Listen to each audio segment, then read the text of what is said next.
Hello again everyone, Plato here, and today we will be going over the talents tier list and all the numbers behind each talent. Thank you again to Blobble on Reddit for data mining all these values so we can truly deep dive. Links as always in the video description so you can take a further look on your end. For the sake of my sanity and the fact that there are 48 talents to cover on this tier list, we will not be using any accompanying gameplay footage as we will be providing an example of each talent when we mouse over them. If there are any talents that I feel like need a deeper explanation with gameplay footage, I'll mention which one of my past videos showcases these examples. As a reminder, while there are 48 talents in total, we will only be able to select 36 out of the 48, leaving 12 talents out of the mix. I've done a lot of testing on which 36 talents I feel are the most optimal for my version of an all-purpose build, and we'll go over these after the tier list section. Note that we will not be able to respec our talents once chosen unless you're on PC and you download the Talent Reset Potion mod. I'll have a link in the video description for this mod if you're interested. Hopefully we'll see a patch enabling this as a default option for all platforms in the future. With that out of the way, let's get started with our spells talents. The first one we'll cover is Incendio Mastery. This talent makes it so that casting Incendio unleashes a ring of flame around you, dealing 15 base damage to enemies within 350 range of you and sets them on fire. This adds a very nice AoE element to our Incendio spell, however, the AoE does not hit the primary targets hit by the main spell. If you're a bit confused on what this means, it means that the AoE flame talent is separate from your Incendio spell which comes out of your wand. This is a core talent for any build, and I'll be ranking this one into S tier as it enhances our Incendio spell into a powerhouse. Next, we have Accio Mastery, which makes enemies near a target summoned by Accio also pulled to you. This talent pairs extremely well with the Incendio Mastery talent. Pull multiple enemies towards you and burn them all down with Incendio. This is also a core talent to take for any build, solid A on our tier list. For our third talent, we have the Levioso Mastery. Enemies near a target levitated by Levioso are also levitated. Similarly to the Accio Mastery talent, this will allow us to levitate multiple enemies and combo them with our other spells like Bombarda, Confringo, or Descendo, and gains additional value when we upgrade the talents for those individual spells. That said, the Accio Mastery talent is just far superior at the end of the day, since Accio also lifts enemies into the air when it pulls them closer to us. I personally still take this as a core talent for the all-purpose build. However, I'll be ranking this into C tier as it is skippable if you're not a Levioso fan. At number 4, we have the Defendo Mastery, which allows Defendo to slice through impacted enemies to strike additional targets. This talent is pretty 50-50 at times. I'll have enemies lined up and it'll just straight up miss, while other times it works perfectly or just misses that one enemy that is clearly in its path. Solid B tier, and recommend taking this talent for any build. Some of you may be thinking if it can be unreliable, why still have it as a talent recommendation for any build? Because when it does slice through those enemies, it's quite satisfying and it does a lot of damage. Next, we have Depulso Mastery. This talent makes it so that casting Depulso releases an additional blast directly around you. With how niche Depulso is as a spell, this talent doesn't really make the spell any better. I know there are a few of you that are diehard Depulso users, but let's be honest. How many situations are there in the game where you're going to be pushing enemies off cliffs? How many situations are you going to be in to successfully slam enemies against the wall versus the ground? How many situations are you going to be in to depulso enemies into their own spells? If you said all the time, you're high on that copium. If you said 50% of the time, then you're most likely forcing the spell setup when you could have already killed the enemy. If you said not really that much, but it's damn fun and I'm gonna do it anyways, then you also know that a fair assessment for this talent is to place it rightfully into D tier. Damn, I'm a Depulso hater, sorry guys. But remember, if it fits your personal playstyle, feel free to take this talent. Heading to our next talent, we have the Confringo Mastery. This makes it so Confringo impacts produce fiery bolts that seek enemy targets. These fiery bolts deal 10 base damage. This is honestly a really good talent for this spell. We're getting easily applied free damage here and a better way to deal with those annoying fairies. Later into the game, these bolts are going to be enough to kill a few of the weaker mob enemies in one hit. For the stronger mob enemies, the burn from these bolts will usually place them at 1 HP. I recommend this as a core talent for any build, S tier. Moving to our next talent, we have Bombarda Mastery. Bombarda causes an explosive blast with a massive area of effect. This massive area of effect deals 20 base damage to targets within the explosion, and the blast radius of Bombarda is increased by 75%. Note that the explosion from the talent cannot hit the primary target. This isn't a problem because the main Bombarda blast will hit the primary target to their death. more free damage, and increased range. Nothing to be mad about here. Add this to the core talents to take for any build, and you guessed it, S tier. At number 8, we have the Descendo Mastery talent. A Descendo Slam creates a damaging shockwave around your target. The damaging shockwave does 10 base damage to enemies within 350 range of the slam. This talent can be useful to clear out weaker mob enemies, but it is a skippable talent as the shockwave damage is quite low and so is the range. I personally still take this as a core talent for my all-purpose build because I like the spell and it does have its cases where it can be beneficial for me. However, if you're not a fan of Descendo, feel free to skip this one, C tier. Next, we have the Glacius Mastery talent. When we strike an enemy frozen by Glacius, it creates a blast damaging shards outward from the target. Note that this is only applicable when we use our basic auto attacks. The blast damaging shards have a base damage of 30 within a 350 range from the frozen target. Not bad for the base damage here. Overall, this looks like a pretty top tier talent, right? Well, we have to consider that in order for us to use this talent, we need to basic attack an enemy that we hit with Glacius.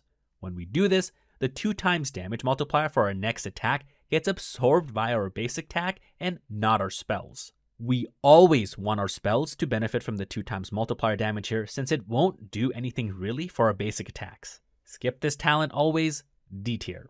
For our last talent in the spells tree, we have the Transformation Mastery. This talent makes enemies struck with the transformation spell transform into explosive objects. When the explosive object is thrown, it does 40 base damage directly to the target and an additional 100 area of effect base damage from the explosion.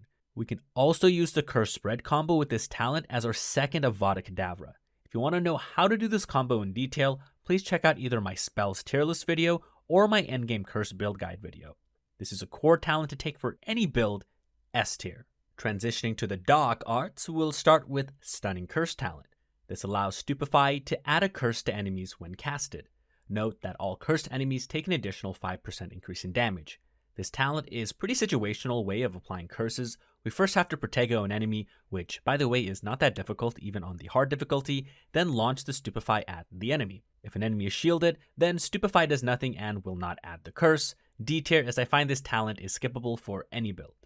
Next, we have the Blood Curse talent, which makes it so that dealing damage to a cursed target inflicts damage to all cursed targets. The shared damage amount here is 10%. We'll be placing this talent into A tier as you'll see the insane amount of synergies we'll have with how we apply curses moving forward in the Dark Arts tree, a core talent for any build. Moving along to our next talent, we have the Disarming Curse, which curses an enemy that we target with Expelliarmus. Note that we won't do increased damage with the first cast of Expelliarmus when we use the spell on an enemy, as it will do its normal damage first, then apply the curse. This is a much more consistent way of applying curses to enemies and we'll be slotting this into B tier, another core talent to take for any build. At number 4, we have the Knockback Curse talent. This allows Flipendo to also apply a curse to enemies we hit with the spell. Not much to discuss here, use spell, apply curse, B tier, and a core talent to take for any build. For talent number 5, we have the Slowing Curse talent, which also allows the Arresto Momentum spell to apply a curse to enemies we hit. And again, not much to discuss here, use spell, apply a curse, and just like the Knockback Curse, we'll place this into B tier, another core talent to take for any build. Next, we have the Enduring Curse talent. This talent increases the duration of the curse effect on an enemy from 20 seconds to 40 seconds. There is absolutely no reason I can think of to ever need an enemy to be cursed for 40 seconds. The base duration of 20 seconds is more than enough and this talent is completely skippable, D tier. Moving to our next talent, we have the Crucio Mastery. When striking an enemy cursed by Crucio, releases a projectile that curses a nearby enemy. Note that we do need to basic auto attack the enemy that we target with Crucio to spread the curse. Always go for high HP enemies like Trolls or Ashwinder Executioners, for example, to Crucio so we don't end up killing the enemy before we allow the curse to spread. The projectile that spreads from this mastery also breaks enemies' shields and has a reasonably high range for the spread. A must-take talent for any build and easily slots into S tier. For our next talent, we have Imperial Mastery. This allows for an enemy under our control with Imperio to apply curses to other targets with each successful strike. Just like all the other talents that apply additional curses when using the mentioned spell, with the exception of Stupefy, we'll be ranking this into B tier, another decent core talent to take for any build. Now we move on to the talent that brings all of our curse energies together in a satisfying, evil way in the Avada Kedavra mastery. Killing an enemy with Avada Kedavra kills all cursed enemies. Start with Crucio on a high HP enemy, spread the curse, apply any additional curses needed with Expelliarmus, Flipendo, Arresto Momentum, and Imperio, then launch your Avada Kedavra and kill everything. If you want to see this combo in action, please check out either my spells tier list video or my endgame curse build guide video. Easy S tier, must take talent for any build. For our last talent in the Dark Arts tree, we have Curse Sapper. This talent gives us HP back for defeating a cursed enemy. The amount of HP we get back from this talent is 15%. No reason to use a talent point for this one, as we're never really lacking in getting HP back, as we have 25 Wiggenweld potions in our arsenal. Skip this one, D tier. Heading to our core talent tree, we'll start things off with all 3 of the spell knowledge talents. Each point into the spell knowledge talent provides us with another spell wheel to place 4 spells for a total of 16. Grab every single one of these, there's no reason not to fully commit here. Having access to 16 spells is one of the greatest quality of life features in this game for the most enjoyable combat experience, S tier, and a core for any build. Next, we'll take a look at both of the Wiggenweld potency talents. The first point into Wiggenweld potency will provide us with an additional 990 HP received when using the potion. What's pretty interesting is that if you also take the second point into Wiggenweld potency, it'll now heal you for an additional 2300 HP. This doesn't mean you can cheat the system and only take the second Wiggenweld talent, as if you don't fully commit, grabbing one of the 2 will only heal you for an additional 990 HP. With all that said, both of these are D tier simply because we get so tanky in the mid to late game, and again, have access to 25 Wiggenweld potions. Skip both of these talents. For our next talent, we have the Ancient Magic Throw expertise, where Ancient Magic Throw catches and throws disarmed enemy weapons. Note that this talent works in synergy with the Expelliarmus spell to disarm enemies. C tier, and here's why. While it has its uses in certain situations, there are only a few enemy types in the game we can actually disarm to make use of this talent. Those enemies, to my knowledge, are the Pensive Knights in the story and goblins. Once you complete the story, you'll never see those knights again, and this talent will only work on goblins. If there are any other enemy types I may have missed, do let me know in the comments. Personally, this one is a skip for me for any build, as well as my all-purpose build. Then we have our Basic Cast Mastery talent. This talent reduces the cooldown of our spells when we basic attack an enemy. Each basic attack reduces our spell cooldown by 0.1 seconds. Generally speaking, we'll be weaving at least 4 basic attacks on an enemy of our choice at times during normal combat when our other spells are on cooldown or part of our combo.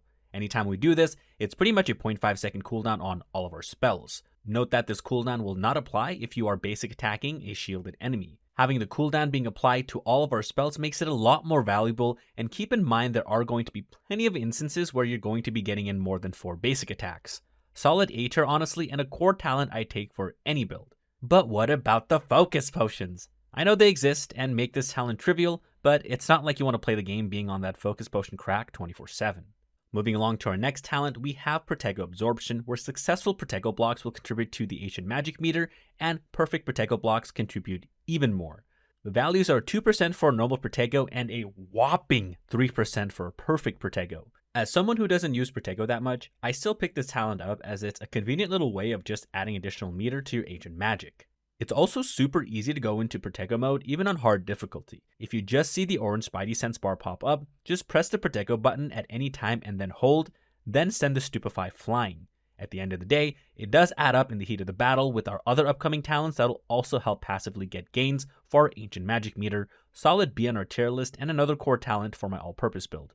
Next, we have the Swift talent, where holding down the dodge button allows you to vanish quickly and then reappear nearby. This talent is S tier for 3 key reasons. 1, it helps us with reversal when questing. 2, we can use it to easily dodge all enemy attacks during combat and forget we have Protego. 3, we can combo Swift with our spells if we are out of range. For example, we can Swift into an enemy or enemies, blast them with an Incendio, easily slots into any build, must take. And then Revelio. Revelio with the Revelio Mastery talent, which increases the range of Revelio. Don't waste your point on this, as the standard Revelio is honestly just fine. As an added bonus, we get a free huge extended Revelio when we are flying. I get that this won't be applicable to all the map areas, but trust me, the standard Revelio is more than enough. D tier, skip this one. For our next talent, we have Basic Cast Airborne Absorption, where Basic Cast impacts on airborne enemies, contributing more to the Ancient Magic meter. This is a 0.75 contribution per basic attack. Getting 4 auto attacks on a floating enemy would bring this to a 3% increase. Similarly to Protego Absorption, this will add up gains to our Ancient Magic meter, another solid B on our tier list. I'd slap this talent on for my all-purpose build. Moving to our next talent, we have Protego Expertise, where blocking a spell with Perfect Protego will send 2 projectiles back at enemies. The projectiles that are sent back deal 30 base damage. Not bad on the base damage, but to utilize this, you will need to hit that Perfect Protego. Even on hard mode, once you get the timing down, getting a Perfect Protego isn't that bad, but in the heat of the combat, there are more opportunities to plainly whiff. The projectiles also do not break enemy shields. I'll be placing this one into C tier and deem it skippable. I personally do not take this talent for my all-purpose build, but if you are a Perfect Protego master, go for it. Then we have the Evasion Absorption talent, where successfully evading an unblockable attack with a dodge contributes to the Ancient Magic meter. This is a 2% contribution for every attack we successfully evade. Note that this only applies to the red Spidey sense that pops up near our character and not the orange Spidey sense. This talent is far easier to utilize in the heat of battle versus the other Ancient Magic meter variants, since we'll be having the swift version of dodge. Dodge can also be used to avoid orange Spidey sense attacks as well, edges it to an A tier talent for me, must take for any build. Next is the Stupefy Mastery talent, where enemies struck with Stupefy remain stunned for a longer period of time. I've never had an issue with the base Stupefy duration, and similarly to the Enduring Curse talent, we can go ahead and skip this one. D tier, not recommended. Second to last talent left on our core spell tree is Protego Mastery, where a Perfect Protego releases a damaging AoE blast that breaks enemy shields. This damaging blast has a base damage of 15, and I'm taking a guess at the range being about 350 from my testing, as it feels similar to Incendio's AoE. Similarly to Protego Expertise talent, this also requires a Perfect Protego to pull off. I do personally take this talent for my all-purpose build. I find the AoE blast damage is more impactful when enemies at times get too close, and breaking shields is a nice little added bonus, especially for those touchy goblins. That said, however, C tier, and if you're not a fan of Protego, skip it. And the last talent for our core spell tree is Stupefy Expertise, where Stupefy deals direct damage on impact. The base damage of the impact is 25. Solid B tier just requires us to hit an easy Protego to send a blast equivalent to our 4th basic auto attack to an enemy. Note that this won't break shields, but is strong enough to kill most mob enemies in one hit. Maybe some of you are thinking, wouldn't this pair well with the Stunning Curse talent? Just like with the Disarming Curse talent for Expelliarmus, the curse damage does not get applied with the Stupefy Expertise blast, as the curse is applied after the damage dealt. Another core talent I take for my all-purpose build, however. Moving along to our stealth talent tree, we will start off with both Sense of Secrecy talents. These talents make it so that the enemy's ability to detect you is reduced. Each point into Sense of Secrecy reduces the enemy's ability to detect you by 25% for a total of 50%. For a true stealth gameplay, I'd grab both of these talent nodes, as it does provide a more laid-back stealth experience. Solid B, and another core talent I take for my all-purpose build. Then we have Human Demiguise talent. This talent allows you to sprint while using Disillusionment. While the sprint isn't as fast as your normal sprint, not being able to sprint in stealth is just too slow and annoying. Solid B tier, and I recommend this as another core talent for my all-purpose build. For the last talent in the stealth tree, we have the Portificus Totalis Mastery, where Portificus Totalis emanates an area of effect that can impact nearby enemies. From what I've tested with this talent, you really need those enemies to be decently close for this AoE effect to apply. You can do some pretty cool looking cheese with this talent though. Pop an Invis Potion, Accio 3 enemies to you, and Portificus Totalis all of them. Is it practical? Not really, but it sure is stylish. Ranking this one into C tier because the range for more practical uses is lacking. That said though, this is still a core talent I take for my all-purpose build.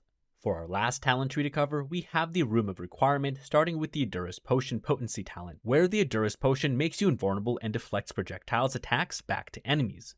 Without this talent, the Edurus Potion gives us a 50% damage reduction. This talent bumps that up to 100%, meaning we take no damage. This potion also lasts for 20 seconds. At first glance, it is very tempting to take this talent, and trust me, I did and messed around with it a good amount. My conclusion is that the base 50% damage reduction this potion gives us is more than enough to really just never ever die.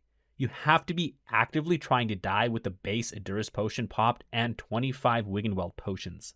I also wanted to add that we're pretty damn tanky in the later stages of the game thanks to our player scaling, which we covered in the traits tier list video, that I don't see a need to spend a point on this talent. C tier, and will not be taking this talent in my all-purpose build. If you do enjoy being an invulnerable god, feel free to slap this on.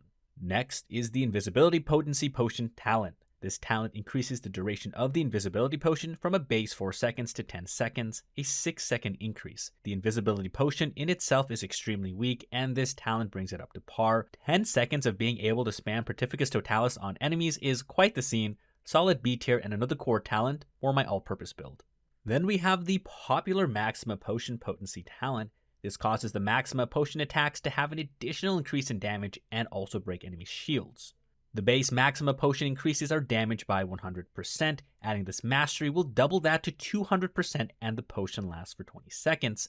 The increase in damage is nice, don't get me wrong, but the fact that it now allows our attacks to break any shield in the game is what makes this talent S tier, must take for any build. Moving to our next talent, we have the Thunderbrew Potency. This will increase the damage and range of the Thunderbrew Potion. Damage is increased by 50% and the range by 75%. This potion lasts for 30 seconds. The range increase we get is pretty significant, and the damage boost, of course, is always welcomed. If you've ever gone into the battle arenas, taking this talent upgrade pretty much increases the range to cover the whole arena. If you pair this with a Maxima Potion and an Invisibility Potion, you can do some pretty stupid shenanigans. S tier and recommended for any build. Next is the Focus Potion Potency talent, which extends the duration of the Focus Potion's effect when any spell from the spell set is cast during its use.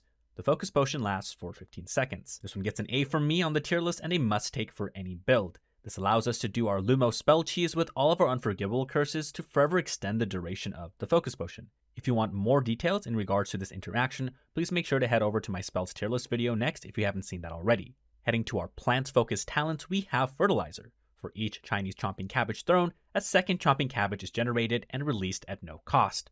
+1 cabbage, easily A tier and a must-take for any build. For the last two talents in the rumor requirement tree, we will be discussing both the Headache and Noxious talent. The Headache talent increases the damage and duration of the incapacitating effect of mandrakes. The mandrake damage is increased by 25%, and the duration of the scream is increased by 3 seconds from 2 to 5 seconds. The Noxious talent increases the Venomous Tentacula's attacks to deal additional damage and break shields. The damage increased to Venomous Tentacula is 25%.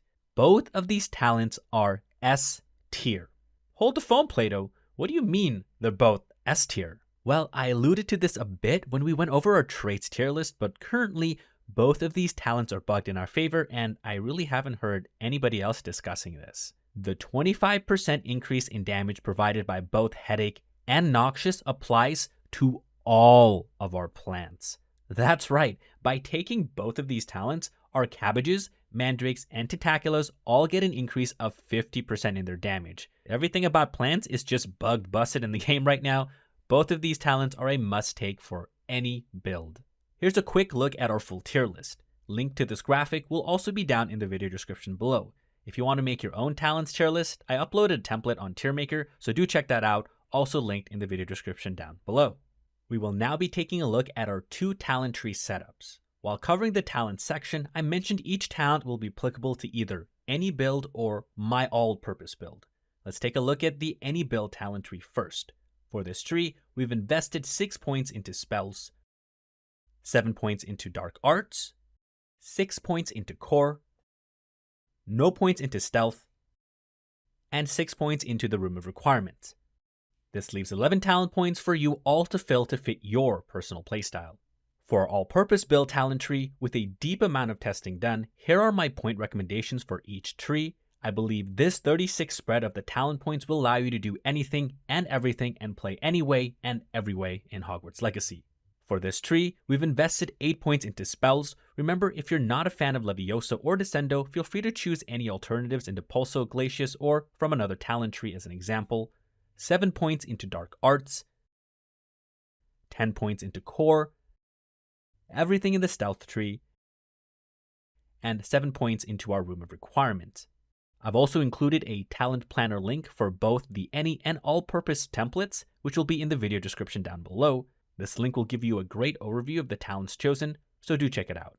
That's it for this one, guys, and thank you for coming to my 3rd TED Talk. This is becoming quite the regular thing here these days. For anyone that made it this far and watched the whole video, thank you and I appreciate it. If you enjoyed this video, make sure to like, comment, subscribe, and hit that notification bell for me.